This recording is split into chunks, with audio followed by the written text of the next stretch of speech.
Olá, boas-vindas ao Ladiescast. Hoje a gente vai mergulhar a fundo na lei complementar que criou e organizou a carreira de policial penal aqui no Espírito Santo. Olá, um tema super relevante, né? Com certeza, fundamental para quem está aí na batalha dos estudos para concursos dessa área. Aliás, uma dica para quem está acompanhando. Se puder, pega a legislação esquematizada para seguir junto com a gente. Ajuda a visualizar os pontos, né? Ótima dica. E essa lei ela é realmente um marco. Não só cria o cargo, mas define toda a estrutura nova, né? Substitui o antigo inspetor penitenciário. Exato. É uma mudança grande, com base lá na Constituição Estadual, que agora reconhece a Polícia Penal. O artigo 1º dessa lei que a gente vai analisar já começa estabelecendo isso. Certo. Então, vamos começar por aí. Essa criação formal do cargo, da carreira. O que isso muda na prática, assim, na organização do Estado? Onde essa carreira se encaixa? Boa pergunta. Olha, a lei coloca os policiais penais numa carreira própria, sabe? Dentro da Polícia Penal do Espírito Santo, a PPS. A PPS. Isso. E a PPS é um órgão da administração direta. Isso dá um status diferente, uma estrutura mais sólida, né? É uma carreira de Estado mesmo. Entendi. Ganha uma identidade própria. E quanto às regras, direitos, deveres, qual regime eles seguem? É o mesmo de todo servidor público estadual? Então, a princípio, sim. O artigo 2º fala que eles seguem o Estatuto dos Servidores Públicos, a Lei Complementar 4694, que é a geral. A geral, tá. Mas, e isso é importante, a própria lei já avisa que vai ter uma lei complementar específica para tratar das prerrogativas, dos deveres e principalmente do regime disciplinar deles. Ah, então vai ter regra própria para disciplina. Exato. A base é a geral, mas as particularidades da função policial penal vão exigir um tratamento específico. Mostra que a carreira tem suas diferenças, né? Sim, faz sentido. E as tarefas do dia a dia, o que precisa para entrar na carreira, a lei já detalha isso tudo? Ela define os requisitos para entrar e as atribuições gerais, sim, mas ela remete a um anexo da lei para esses detalhes. O ponto é, os requisitos e as atribuições estão lá, formalizados nesse anexo. Falando em formalizar, a lei traz umas definições que são chave, né? Para entender a carreira e que com certeza caem em edital. Acho que vale a pena a gente focar um pouco nisso. Sem dúvida. Talvez a mais impactante seja a definição de subsídio. A lei define como remuneração em parcela única. Parcela única. Isso. E a regra é clara. Não pode acrescentar gratificação, adicional, abono, nada disso. A ideia por trás, geralmente, é buscar mais transparência, simplificar a folha. Entendi. Mas parcela única mesmo, não tem nenhuma exceção. Ouvi dizer que algumas coisas podem ser pagas além do subsídio? Tem sim, tem exceções. O parágrafo único do artigo 4º, que define subsídio, lista o que pode. O principal é pagamento por cargo em comissão ou função gratificada, sabe? E também a gratificação por serviço extraordinário, as horas extras. Ah, as horas extras podem. Podem. Essas verbas acumulam com subsídio. É diferente do conceito de vencimento, que ainda vale para quem não optou pelo subsídio, né? O vencimento é o salário base mais outras vantagens que a pessoa já tinha incorporado. Nossa, essa diferença é crucial mesmo, para quem está entrando ou para quem já estava. E a lei também define como a carreira anda. Aqueles termos tipo classe, referência. Define sim, tá tudo no artigo 4º. São termos essenciais para entender como se progride. Carreira é a estrutura toda, né? O conjunto. Isso. Classes são os degraus maiores na vertical, ligados a mais responsabilidade, mais complexidade. Referências são os passos dentro da classe, na horizontal, mas ligados ao tempo de serviço. Entendi, tipo níveis dentro da classe. Exato. E aí, promoção é quando você sobe de classe. E progressão é quando avança de referência dentro da mesma classe. Entender essa escadinha ajuda a ver o caminho de crescimento. Perfeito, deixa bem claro como funciona.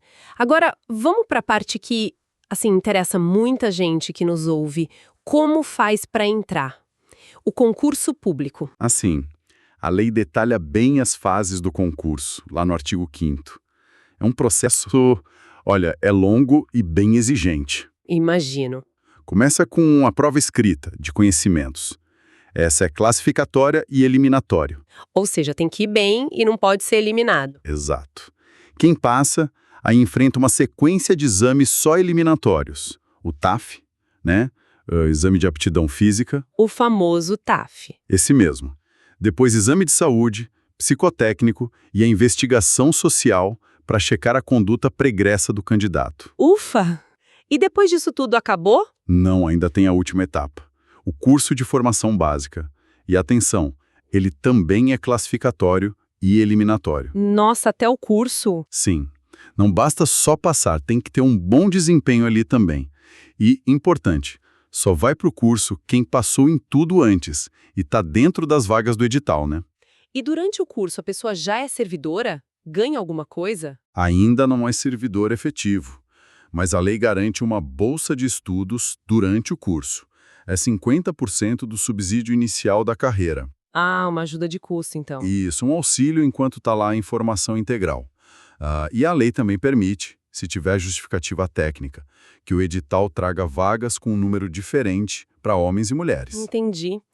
E aí, passou por tudo isso, sobreviveu, o que mais precisa para tomar posse finalmente? Além de aprovar em tudo, né, curso incluído, os requisitos básicos para posse que estão lá no artigo 8º são ensino médio completo. Só ensino médio? Sim, ensino médio completo. E TCNH, carteira de motorista, categoria B ou superior. Cumpriu isso, o novo policial penal começa lá na base. Terceira classe, referência 1. E aí começa o estágio probatório, certo? Exatamente, 3 anos de estágio probatório, está no artigo 10º, segue as regras gerais do Estatuto e regulamentos específicos. É o período para avaliar mais de perto se o servidor leva jeito para a coisa mesmo. Ok, entrada e começo definidos. E no dia a dia, como é a lotação, a subordinação? Esse policial responde para quem? O vínculo principal dele é com a Polícia Penal do Espírito Santo, a PPS. É a PPS que cuida da gestão da força de trabalho, decide onde cada um vai atuar. Certo. Só que a gestão administrativa das unidades prisionais, presídios, penitenciárias, fica com a Secretaria de Estado responsável pelo sistema prisional. Peraí, isso não vai confusão? Ele obedece à PPS ou à secretaria? É uma situação que chamam de dupla subordinação. A lei tenta clarear isso, né? Quando o policial está lá na unidade prisional, ele segue as ordens funcionais do diretor da unidade, que é ligado à secretaria. Certo, dia a dia ali. E isso. Mas a parte técnica, a hierarquia de carreira e a disciplina continuam sendo da PPS. É um modelo que tenta equilibrar a gestão do presídio com a estrutura da carreira policial. Pode ter seus desafios na prática, mas a lógica é essa. Entendi. Exige uma boa comunicação entre os órgãos, imagino. E tem um ponto interessante sobre quem dirige as unidades, não tem? Tem sim, bem lembrado. O artigo 14 diz que os cargos de direção geral das unidades e dos complexos prisionais têm que ser ocupados só por policiais penais de carreira. Ah, legal. Valoriza quem é da casa. Exatamente. Garante que a liderança conheça a fundo a realidade da função. Falando na realidade da função, jornada de trabalho. Como fica? Quantas horas? Qual regime? A lei fixa 40 horas semanais e exige dedicação integral. Dedicação integral. O que isso significa exatamente? Não pode ter outro trabalho? Significa principalmente que o policial tem que estar disponível para ser chamado em urgências a qualquer hora. Mas olha que interessante, o parágrafo único do artigo 15 diz que isso não impede acumular com um cargo de professor, se tiver compatibilidade de horário. Só que a função policial sempre tem prioridade total. Ah, entendi. E como cumpre essas 40 horas? É todo dia no escritório? Depende. Tem 2 regimes principais. O diário, de 8 horas por dia, mais comum em funções administrativas, né? Certo. E tem o regime de plantão, que soma 168 horas por mês. A escala mais comum no plantão, para quem está na linha de frente e na custódia, é aquela de 24 horas de trabalho por 72 de descanso, a famosa 24 por 72. Nossa, 24 por 72 é bem puxado. Mas dá para ter alguma flexibilidade, tipo trocar um plantão com um colega? Dá sim. A lei permite isso, está no artigo 19. Mas tem regras, claro. Tem que avisar a chefia 24 horas antes, a compensação tem que ser feita em até 60 dias e tem que garantir um descanso mínimo de 24 horas entre a escala trocada e a próxima escala normal de quem cobriu. Entendi, tem que organizar direitinho. Isso. E tem mais um detalhe importante para o pessoal do plantão. No artigo 20, como a escala 24/72 às vezes não fecha certinho a 168 horas no mês, a lei garante 1 a 2 dias de descanso a mais no mês. Tipo uma folga compensatória. O pessoal chama de 8º plantão. Ah, para compensar as horas, justo. E se precisar trabalhar mais que a jornada normal? Hora extra, como funciona? O serviço extraordinário é previsto sim, no artigo 23, mas não é algo automático, tipo todo mundo faz. Depende de ter orçamento disponível Claro. para fazer essas horas extras. Não é uma convocação geral obrigatória. Ah, tem que se voluntariar, então. E tem limite para essas horas? Tem, e é um limite que foi diminuindo com o tempo. A lei criou um cronograma para reduzir o máximo de horas extras mensais, começou mais alto e vai chegar a 6 horas por mês a partir de dezembro de 2025. 6 horas? Bem pouco. Bem pouco. E essas horas extras devem ser feitas de preferência em atividades operacionais, lá nas unidades ou em escoltas. Tem regras de descanso antes e depois. Não pode trocar essa escala extra com um colega e, importante, não incorpora para a aposentadoria. Entendido. Bastante regra para hora extra. Agora, mudando um pouco de assunto, mas ainda dentro da lei, um ponto que parece muito central é a avaliação de desempenho. Como ela funciona? Ela é fundamental. É anual e obrigatória para todo policial penal. Está nos artigos 17 e 18. É uma ferramenta-chave para a gestão de pessoas e, mais ainda, para avançar na carreira. Obrigatória mesmo. Sim. E a lei até destaca que o próprio policial tem que ficar atento aos prazos da avaliação dele e assinar, concordando ou não com a nota, mas tem que assinar para mostrar que tomou ciência. Então, não é só para inglês ver, né? Essa avaliação tem consequência real na carreira. Totalmente. As regras detalhadas vêm em outro regulamento, mas a avaliação de desempenho é o principal critério para conseguir a promoção, que a gente vai falar já já. A lei até responsabiliza o chefe que atrasar a avaliação para não prejudicar o servidor. É levado bem a sério. Certo. Então vamos conectar isso. Como é que o policial penal sobe na carreira? Como ele passa para outra referência ou outra classe? São 2 movimentos principais, progressão e promoção. A progressão é mais simples, é o avanço horizontal. Você passa para a referência seguinte dentro da mesma classe. Ah, o passo lateral que você falou. Isso. A regra geral é acontecer a cada 2 anos de efetivo exercício. Mas isso só conta depois que você passa pelo estágio probatório, tá? Aliás, quando você é aprovado no estágio, já ganha a primeira progressão. Legal, mas imagino que nem todo afastamento conte como tempo de efetivo exercício, né? Se o policial tira uma licença longa, por exemplo. Exato. O artigo 31 lista o que interrompe a contagem desse prazo de 2 anos, o chamado interstício. Por exemplo, se levar uma punição disciplinar, se tiver falta sem justificativa, se tirar certas licenças como para interesse particular ou licença de saúde por muito tempo. Entendi. Mas, importante, o parágrafo único desse artigo traz exceções. Tem afastamentos que não interrompem a contagem, tipo licença maternidade, paternidade, acidente de trabalho, mandato sindical, ou se for chamado para um cargo comissionado no próprio Executivo Estadual. Ok, essa é a progressão, mais ligada ao tempo. E a promoção, a subida de classe, essa parece ser mais disputada. Bem mais. A promoção é a passagem para a classe seguinte, e não é automática, é um processo seletivo mesmo, competitivo. Está lá no artigo 35. O servidor tem que se inscrever, cumprir requisitos. Competitivo como? Porque tem limite de orçamento. O gasto total com promoções não pode passar de 2,5% da folha da carreira. A lei até garante um mínimo de promoções, para não travar tudo, mas ainda assim é limitado. Não é todo mundo que está apto que necessariamente vai ser promovido naquele ano. Entendi. E quais são os requisitos para a pessoa poder, pelo menos, concorrer a essa promoção? São basicamente 2 grandes requisitos. Primeiro, o tempo na classe. Tem que ter no mínimo 5 anos de efetivo exercício na classe atual. Esse tempo também pode ser interrompido por motivos parecidos com os da progressão, punição, certas licenças, afastamentos. 5 anos na classe. Isso. E se o servidor estiver respondendo a processo criminal ou de improbidade, por exemplo, o direito à promoção fica suspenso até acabar o processo. Certo. E o segundo requisito? O segundo são os cursos de aperfeiçoamento profissional. A lei exige uma carga horária mínima de cursos, e essa carga vai aumentando conforme a classe. E os cursos têm que ser feitos durante esses 5 anos que ele está na classe atual. Ah, tem que estudar sempre. Exatamente.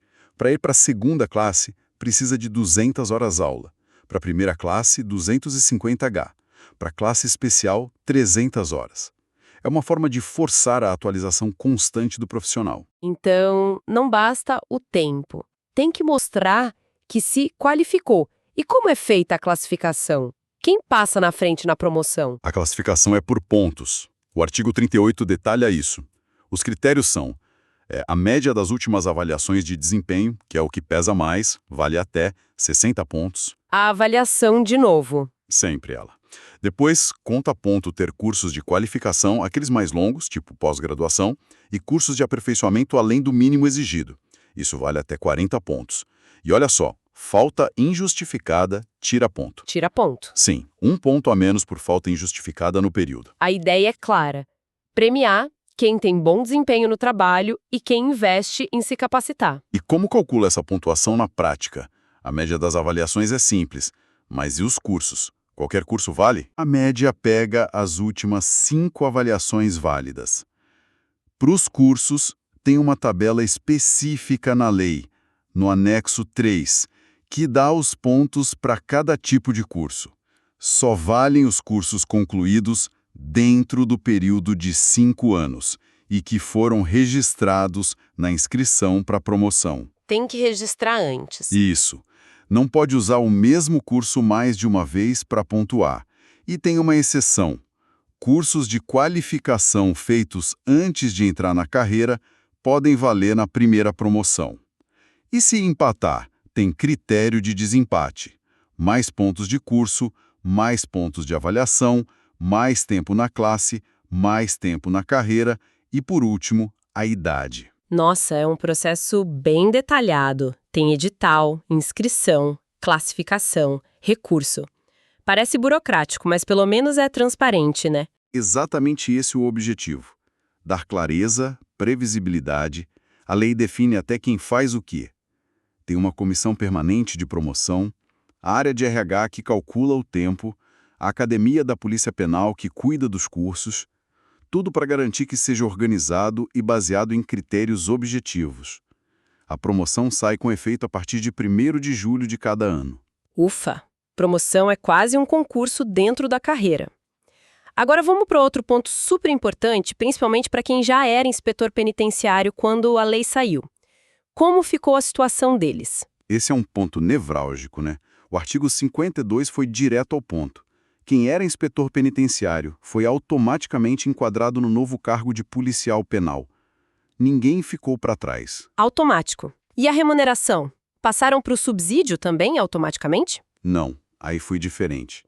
A lei deu a eles e também aos aposentados e pensionistas com paridade o direito de escolher, de optar pelo regime de subsídio. Ah, uma opção. Isso, mas uma opção irretratável. Uma vez que optou, não volta atrás. E optar significava abrir mão de todas as vantagens, gratificações que recebiam antes, porque elas foram consideradas absorvidas pelo valor do subsídio. Quem não quis optar, continuou no regime antigo, de vencimentos. Entendi. Uma decisão bem séria, com impacto para sempre. E quem optou? Como foi encaixado na nova tabela de classes e referências? Caiu na primeira classe, referência 1? Não necessariamente. O enquadramento levou em conta o tempo de serviço que a pessoa já tinha como inspetor. A lei trouxe regras e tabelas para isso nos anexos. A ideia foi tentar posicionar cada um na nova estrutura de um jeito que fizesse sentido com a história dele na carreira anterior. E essas tabelas de subsídio, os valores, já estão todos valendo? A lei trouxe várias tabelas sim, anexos 7 a 11. Os valores foram sendo implementados aos poucos, de forma escalonada. Começou em julho de 2023, teve ajuste em dezembro de 2023 e tem previsões para dezembro de 2024, 2025 e 2026. Um aumento gradual. Isso. E um ponto importante. A lei garantiu que o dinheiro dessa mudança fosse pago retroativamente a 1º de julho de 2023. Teve também uma promoção meio que excepcional em 2023 para quem já estava na carreira para ajudar nesse começo do novo plano. E para fechar o ciclo da lei, ela entrou em vigor assim que foi publicada, deu 180 dias para o governo regulamentar o que precisava e, claro, revogou a lei antiga do inspetor penitenciário. E para quem quer ter certeza que não vai esquecer nenhuma das regras, prazos, detalhes para a prova, para aprender as pegadinhas e memorizar, use nossos flashcards do Anki. Isso aí, ferramenta poderosa. Com certeza. Agradecemos demais a audiência em mais essa análise aqui no Legiscast.